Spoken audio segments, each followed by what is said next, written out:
Right. Ooh. Hello. Right. Let's crack on. I'm making this one now because what was it? Oh, fucking brain hooverage. Brain hooverage straight away.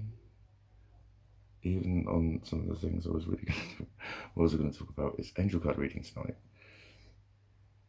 So that's cool. So I have just decided that in actual fact that is one of my version of my normal things. That's what part of my journey into the like wise and spiritual guru I'm probably going to be by the time I'm about 70. I'll be probably really respected in the spiritual world, but right now I'm a fucking wise ass fucking hack, and I don't care. Soul cowboy. Find your own journey. But yeah, I'm looking forward to that because that could be like a weekly or a monthly kind of little gig. So you know, I might. Who knows? Who knows? Because depends on how long I'm there and how popular it is. I don't think it's ever going to be something there's, you know, the regulars might do it once. People might do it on their birthdays, that sort of shit. But it's probably more of a holiday thing. So there's a lot of visitors to Poole in the summer. Lots of visitors to Bournemouth in the summer. So those will be like my crowd. But who knows? Who knows? There's going to be a tenner of reading. Depends how long I'm there. Depends how busy it is. It's the sort of thing you could walk out with fucking 200 quid. You never know. You never know. Those would be particularly good days, I'd have thought, judging by the amount of traffic I used to get. But then, you know, I was working not always on a Saturday. In the end, I started just doing Saturdays, I think. I don't remember. Watch the video. But it wasn't. It wasn't busy. It wasn't busy. I had a few booked in.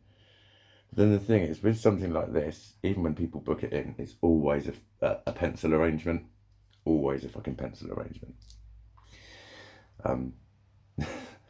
Something else can always come up, and I didn't realise I was supposed to be doing. And it's like, no, you've arranged it after and thought, oh, I can't be fucked with that tonight, because a lot of people do. A lot of people do that sort of thing. But there you go, there you go. It's I can spend a day. Like I said, I'm taking this shit seriously because I'm turning it into a big part of my life's journey. So you know, I've got my attunement within me. I can pray and meditate for a lot of the day. I'm going to do some study. Literally, it's like it's actually quite nice and it's really warm. And I could ride a bike, and I bet it's loads of people out still. But there's a lot of people sitting on the beach and walking around town and stuff. But no, I'm gonna do some more home tasks. There's plenty I can do. Fuck the to-do list because I'm just going to be today focusing on my temperament within me and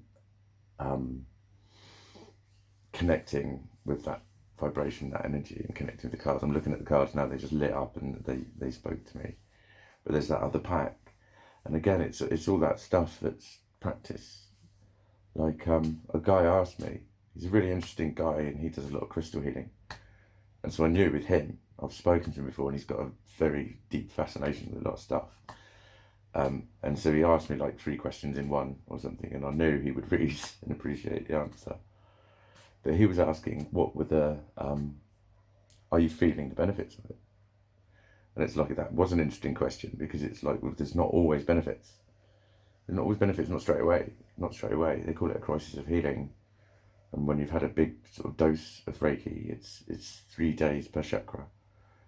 That it is still clear. And, you know, when you say healing, people tend to think of soothing and calming and relieving and those kinds of words, when actually it can just be screaming and crying and wailing and shit. And it was, I made a video the other night. I deleted it, which is not like me. It was like, but I did also say I really don't want to come across like I'm making this shit up. It's going to be fucking real, but I think at certain points you have to kind of go,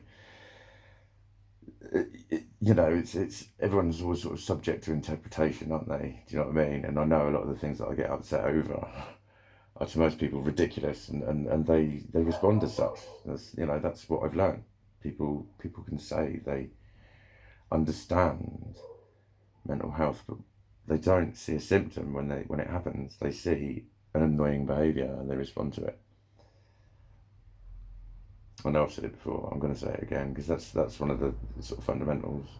And the other one is the thing that people think that they can see when you say something that it means this. Then it's because you're holding on to it. It's like, sorry, who are you to diagnose why someone is still experiencing symptoms of something, just because that happened to be your own personal experience of what was going on for you with the shit that you went through, which, by the way, you have no idea how intolerable it felt.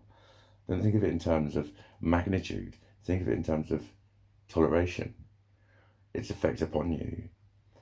And it's all very well and good telling people that, you know, you're just saying you're helpless and you've got more control on things. No, you have. You have. That's why it works for you. Because the thing that you've assumed is that the person you're talking to has never fucking tried any of the shit you're on about. But you're always right, aren't you? You're always fucking right. That's what needs to fucking change, mate. That's what needs to fucking change. The misinterpretations of what's going on. What else was I going to say? There's a lot about normal. I'm really starting to hate being called normal again. A lot. No, you are normal. There's always a sing-song voice. It's always soothing because there's a paradigm. There's a schizotypal interpretation.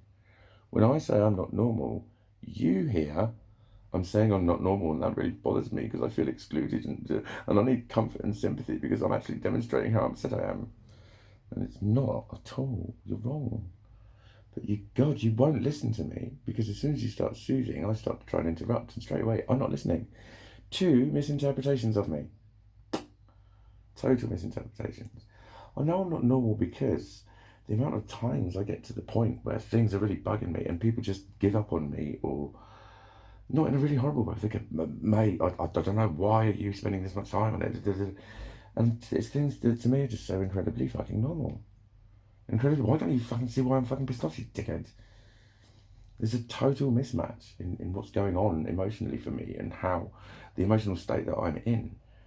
But you see things through your eyes and you think I'm upset because of whatever. And you don't respond with understanding, you respond with retaliation. And, yeah, well, you might, but that's what society does. That's what society fucking does. And I know there's a lot of heads nodding right now. I'm sorry. Do you know what? I'm actually making this one now. That's what I was going to say. I'm making this one now because of him. Because he got really cuddly and he rested his bum and his tail there. And he just keeps looking at me and doing that and purring. I just have to talk to him and he purrs. And I did say I'm going to spend like an hour with him. And I've spent 40 odd minutes of that hour on Facebook. And making a video. So, what else? What else was I going to cover in this here topic? Angel card readings. Perceptions, wasn't it? Perceptions. Something else around perceptions, because I was going to call this perceptual positioning. Oh yeah, yeah. It's one of my little ranticalnesses that I've had it a lot.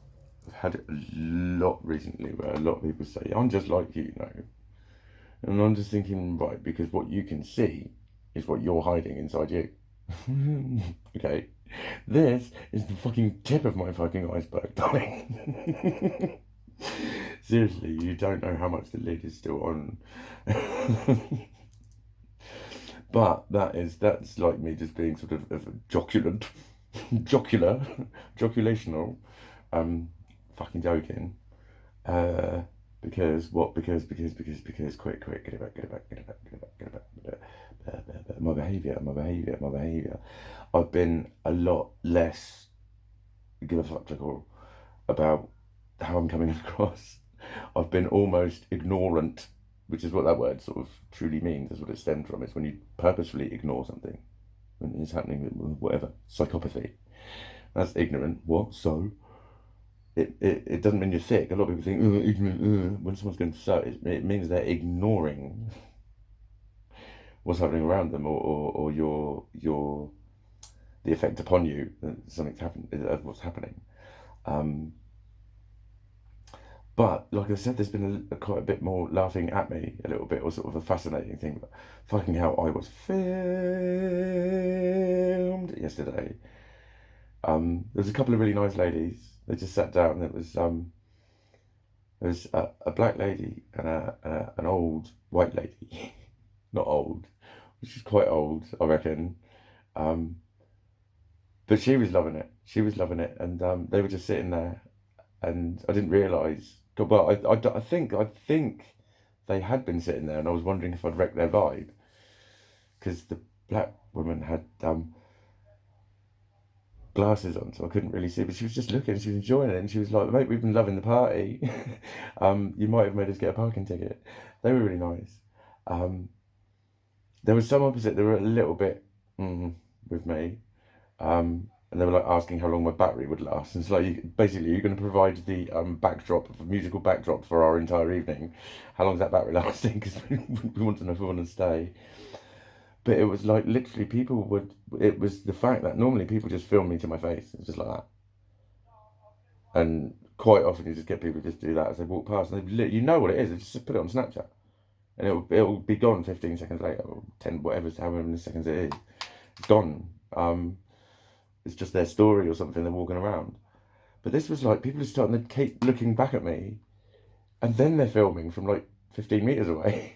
And there must have been 8 or 9 or something, but like 5 or 6 of them were pockets. Like, okay, this is starting to get a little weird, because that group there are kind of, they've said a lot to me. There's a group over there.